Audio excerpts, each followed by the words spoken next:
Des Éphésiens, chapitre 4, de versets 1 à 6. Je vous exhorte donc à marcher d'une manière digne de la vocation qui vous a été adressée, en toute humilité et douceur, avec patience, vous supportant les uns les autres avec amour, en s'efforçant de conserver l'unité de l'esprit par le lien de la paix. Il y a un seul corps et un seul esprit, comme aussi vous avez été appelés à une seule espérance par votre vocation. Un seul Seigneur, une seule foi, un seul baptême. Le thème de la conférence mondiale est « Un en Christ ». Ce n'est pas seulement un slogan pour simplement se sentir bien. Il souligne la nature fondamentale de l'Église. Et quand je parle d'Église, je parle principalement de la communauté du Christ. C'est ce qui nous sommes et ce que nous représentons à cette conférence. Une grande partie de mes pensées pourrait s'appliquer au christianisme en général, mais je vais me concentrer sur l'Église mondiale, que l'on appelle communauté du Christ. En termes laïques, une Église est une association bénévole constituée de membres. Bien que ce soit vrai au sens technique, l'Église représente bien plus que cela.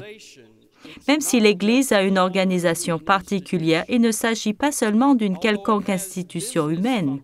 Bien qu'elle ait des fonctions commerciales, ce n'est pas juste une entreprise. L'Église se préoccupe évidemment de la société, mais ce n'est pas juste un organisme de services sociaux. L'Église a des congrégations, des installations et d'autres ressources tangibles, mais c'est plus qu'un ensemble de ces parties visibles. L'Église encourage les relations, mais ce n'est pas seulement un club social, religieux. Et l'Église s'efforce de répondre aux besoins personnels, mais il ne s'agit jamais de tout simplement satisfaire les désirs individuels. L'Église est bien plus que tout cela. L'Église est un corps, pas comme les autres. L'Église est koinonia, un mot en grec, parfois utilisé dans le Nouveau Testament pour décrire l'Église. Il n'y a aucun terme en français qui ne contient la pleine signification de koinonia. Cela signifie une participation conjointe et une communion intime. Cela signifie communauté, mais encore plus, c'est aussi la communion et également un partage généreux mutuel et une unité de but. Selon les enseignements des Écritures, koinonia résulte du Christ vivant se joignant à la communauté des disciples fidèles par le ministère de l'Esprit Saint pour les desseins rédempteurs de Dieu. Douglas John Hall a décrit l'Église comme la communauté qui est amenée à vivre une vie représentative du Christ dans le monde. Jérôme Murphy O'Connor observe que l'Église diffère de tous les autres groupes humains dans la mesure où son unité ne repose pas sur son fonctionnement, mais sur l'aspect humain. Ses membres ne sont pas simplement unis par un objectif commun, mais ils partagent également une existence commune. Quelle est cette existence commune? C'est être une nouvelle création en Christ. Ou encore mieux, c'est être une nouvelle création en Christ, tous ensemble. Il y a plusieurs années, j'ai été invité à baptiser 3 personnes à Coldwater, dans le Michigan. Heureusement, il y avait de l'eau tiède à Coldwater. Est-ce que quelqu'un d'ici vient de Coldwater? Est-ce que vous savez d'où ça vient? Avoir cette expérience a été une bénédiction. C'était une célébration mutuelle de 3 petits bouts de personnes âgées, touchées par la nouvelle vie en Christ à travers les ministères de la congrégation de Coldwater. La joie a envahi mon âme, tandis qu'elle me parlait avec enthousiasme de la manière dont elles avaient été accueillies et incluses dans la communauté de foi. La congrégation a incarné l'Évangile à travers son approche relationnelle courageuse et son hospitalité à l'image du Christ. Nous avons besoin de plus de congrégations comme celle-ci. Jean Vanier, récipiendaire du prix international de la paix de la communauté du Christ, a déclaré dans son livre « Communauté et croissance » que les congrégations doivent prier régulièrement pour pouvoir recevoir le don spirituel de l'accueil. Le don spirituel de l'accueil. Il décrit ce don comme l'énergie de l'Esprit Saint de paix à l'œuvre dans le façonnement de la communauté. Même si elles sont indispensables, la vision du Christ pour l'Église ne se limite pas seulement aux congrégations individuelles. La communauté du Christ est appelée à être un mouvement de foi dans le monde entier, à la poursuite d'une mission dans le monde entier. Selon le livre d'Éphésiens, chapitre 2, l'Évangile est Dieu en Christ, faisant tomber les murs de séparation humaine et d'hostilité. Les desseins de Dieu dans l'Évangile sont de créer, et je cite, une nouvelle humanité, et donc de faire la paix. Éphésiens, chapitre 2, versets 12 jusqu'à 15. Vous voyez, il s'agit d'une vision large du salut, de la réconciliation et de la paix qui est plus que le salut de certaines personnes. L'Évangile vise à la réconciliation des sexes, des tribus, des classes, des cultures et des nations. L'Église est appelée à incarner ce à quoi ressemble une seule et nouvelle humanité en Christ, comme une alternative aux séparations humaines et aux hostilités. La communauté du Christ n'est pas un réseau de congrégations qui poursuivent leur propre intérêt. Cette perspective est bien loin de la vision inspirée qui a engendré l'Église.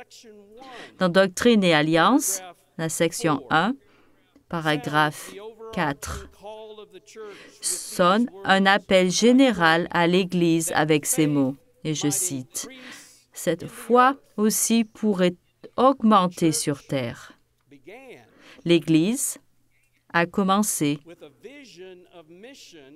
avec une vision de mission à la terre entière. Un aspect remarquable de la communauté du Christ, pour moi, est l'expérience de l'unicité en Christ, localement et globalement, en même temps. Ce n'est pas l'un ou l'autre, c'est les deux à la fois. Un Seigneur, une foi, un baptême, une Église. J'ai ressenti que cette unicité récemment dans la congrégation où va ma famille pendant le moment de communion. Un soliste chantait « Qu'il est beau !» Le refrain de la chanson de Twyla Paris est « Qu'il est beau !» Qu'il est beau le corps du Christ. Et tandis que j'observais le service de la communion et que j'écoutais la chanson, j'ai ressenti le Saint-Esprit à l'œuvre pour faire de toutes les personnes présentes plus qu'une réunion de membres et d'amis. Une partie des paroles de conseil récentes m'est venue à l'esprit. L'unité et l'égalité en Christ sont réalisées à travers les eaux du baptême confirmées par le Saint-Esprit et soutenues par le sacrement de la Sainte Seine. Étreignez le sens complet de ces sacrements et joignez-vous spirituellement au Christ comme jamais auparavant. Et oui, je me suis dit, c'est exactement ce qui se passe ici. Et maintenant, être unis en Christ, c'est plus qu'approfondir des relations avec les personnes que nous voyons régulièrement, que nous connaissons. J'éprouve le même lien spirituel profond quand je voyage à l'étranger. L'Église ne se limite jamais aux murs d'un bâtiment d'église, aux limites d'une ville ou aux frontières d'une nation. Je n'oublierai jamais la foule immense composée des membres de différents villages, tribus et castes qui se sont rassemblés en Inde pour le jubilé du 50e anniversaire de l'Église. Et juste avant de prêcher à environ 12 à 14 000 personnes, environ 3 fois la capacité de cet auditorium ici. Alors, j'ai méthodiquement parcouru du regard la foule entière.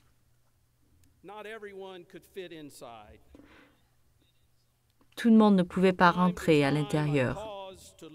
Et de temps à autre, je m'arrêtais sur des visages. Et ce faisant, le Saint-Esprit a rendu le témoignage indéniable de la manière dont l'Évangile du Christ, à travers le témoignage de la communauté du Christ, raser et apporter le ministère et raser les murs de l'hostilité pour pouvoir créer un peuple d'unicité en Christ. Et j'ai alors senti un fort lien relationnel d'amour et d'appartenance avec toutes les autres personnes réunies. Certaines des toutes premières églises, et je cite de Clark Williamson dans son livre « Way of Blessing, Way of Life », ces premières églises ont été attirées par la vision et la réalité d'un nouveau genre de vie communale, une vie de communion avec Dieu, le Christ et les uns avec les autres, une vie où il n'y avait ni grec, ni barbare, ni esclave, ni homme libre, ni homme, ni femme, mais tous étaient un en Christ.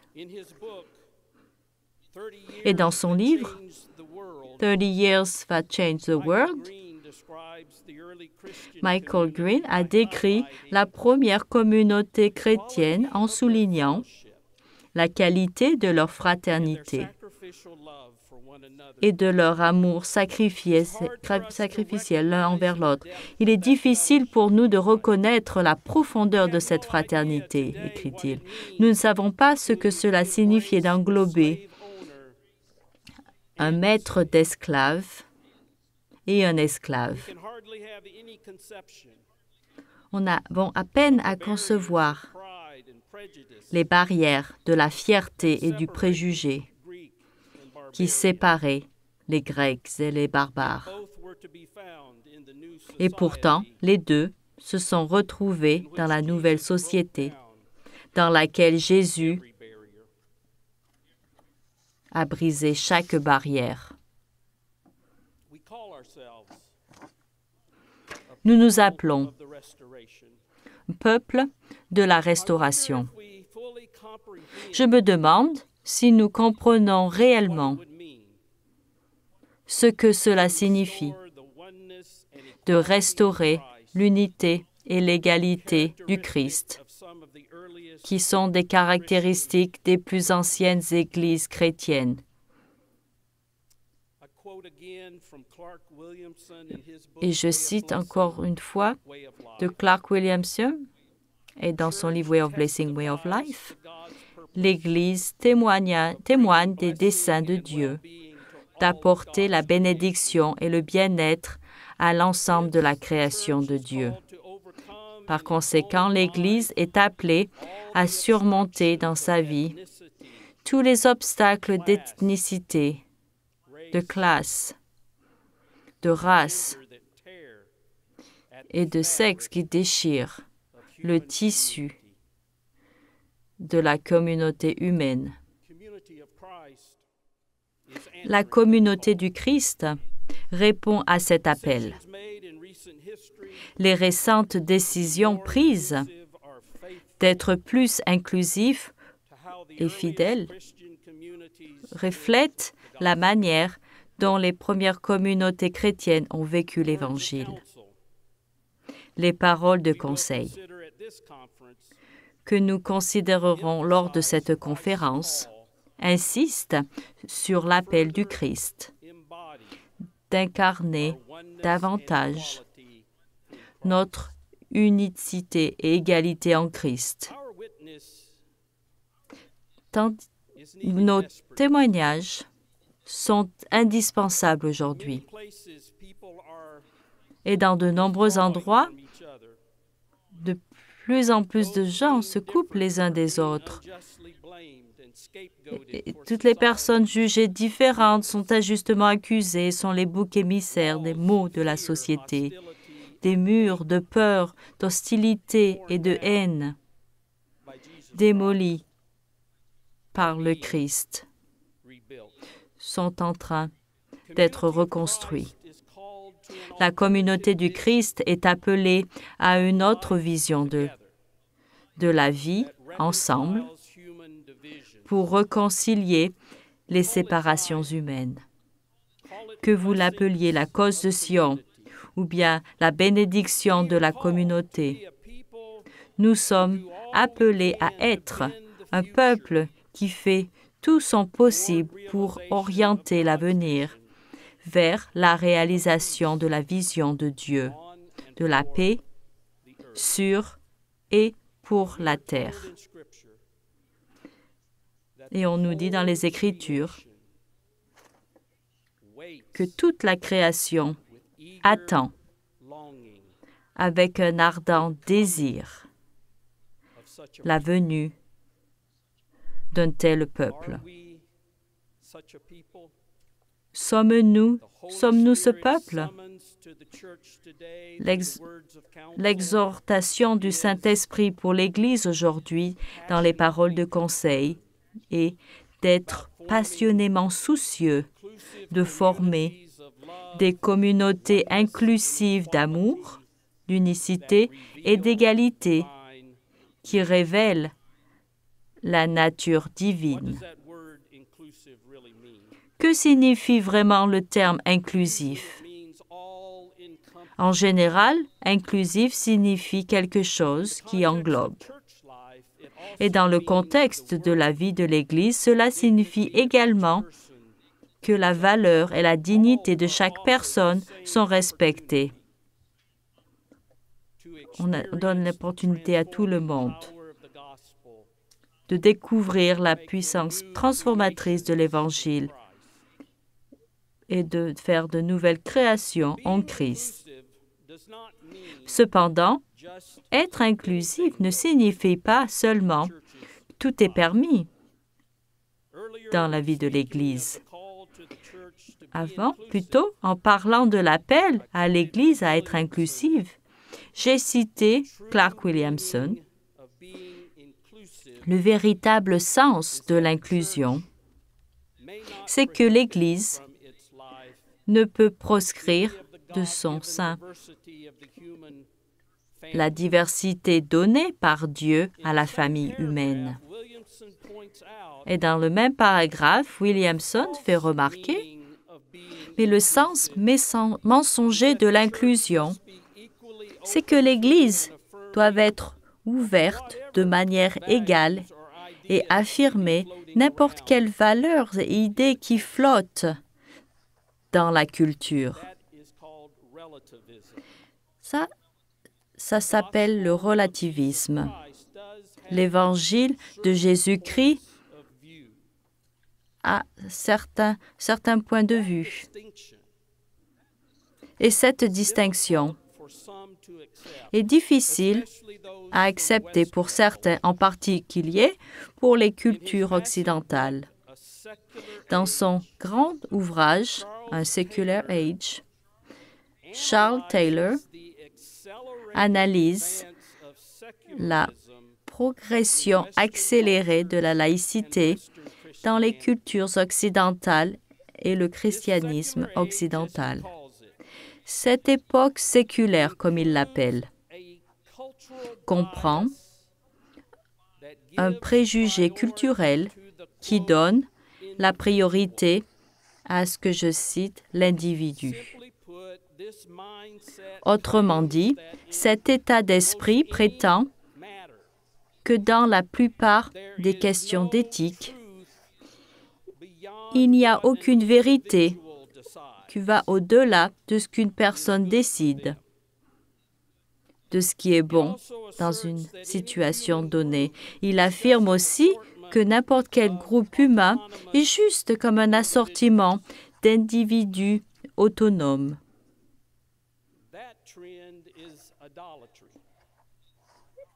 Il s'agit d'idolâtrie, car il intronise, je cite, l'individu comme le centre de l'univers, au lieu de Dieu. La communauté du Christ, ce n'est pas ça. La véritable communauté chrétienne accorde une attention majeure à la façon dont chaque croyance individuelle et mode de vie a un impact sur la santé, les valeurs et le bien-être global d'autrui dans la communauté. Et puis, pour paraphraser l'apôtre Paul, dans Corinthiens 1, chapitre 8, versets 1 à 13, « Je suis peut-être libre de faire beaucoup de choses, mais si ce que je fais conduit les frères et sœurs, les autres disciples à trébucher, alors je ne le ferai pas. L'amour à l'image de Dieu, comme il est révélé dans le sacrifice du Christ, pour tous, privilégie le bien-être d'autrui. Maintenant, prenez Doctrine et Alliance 164.6 qui parle des principes de comportement moral et des relations. Ces principes, affirmés par l'Église à travers l'action de la Conférence mondiale, commencent par la valeur et les dons de toutes les personnes et protéger les plus vulnérables. Il continue avec, je cite, l'amour du Christ, le respect mutuel, la responsabilité, la justice, l'alliance et la fidélité. La majorité de ces principes relèvent des relations justes et morales dans la communauté de foi et de la société. En ma qualité de celui qui est appelé à porter ce conseil à l'Église, je vous assure que ces principes comportent certaines significations, certaines implications et certaines limites. Pas n'importe quel comportement ne peut entrer dans ces principes. Le défi pour une Église saine est de catégoriquement affirmer la valeur de toutes les personnes, sans nécessairement affirmer les valeurs, les habitudes, les modes de vie de chacun. L'unicité en Christ ne signifie pas que nous sommes d'accord uniformément sur toutes les croyances religieuses, les déclarations officielles et les politiques. Nous avons certainement démontré ces dernières décennies que nous avons essayé de résoudre des questions de plus en plus difficiles. Et alors, j'en reviens à mon point du départ.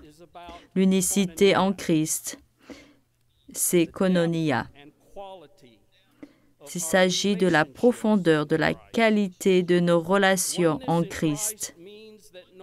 L'unicité en Christ signifie que peu importe si nous avons des points de vue très arrêtés, tant que nous les conservons avec respect et bienveillance envers les autres.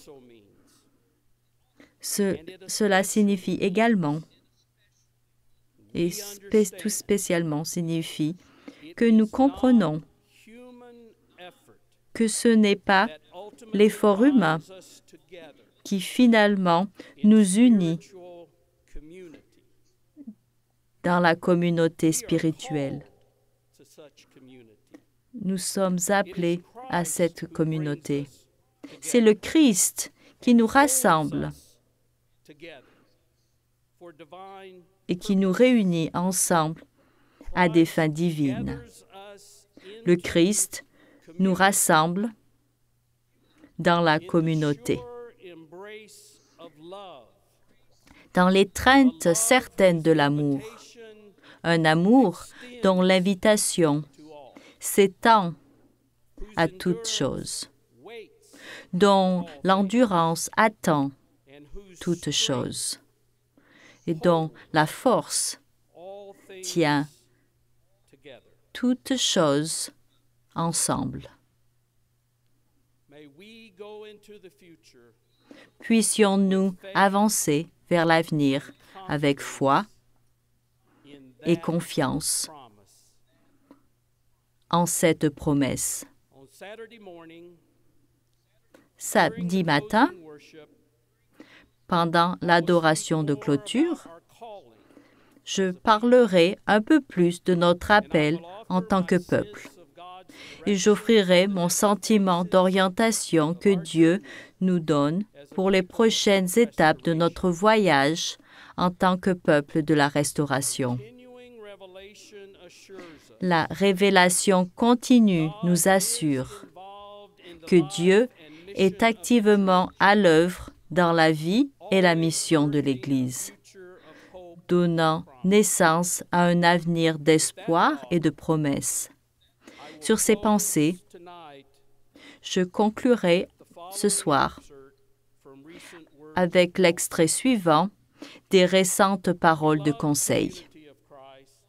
Communauté du Christ bien-aimé, ne vous limitez pas seulement à parler et à chanter de Sion, mais vivez, aimez et partagez comme Sion. Ceux qui s'efforcent d'être visiblement un en Christ, parmi lesquels il n'y a ni pauvre ni opprimé. Amen.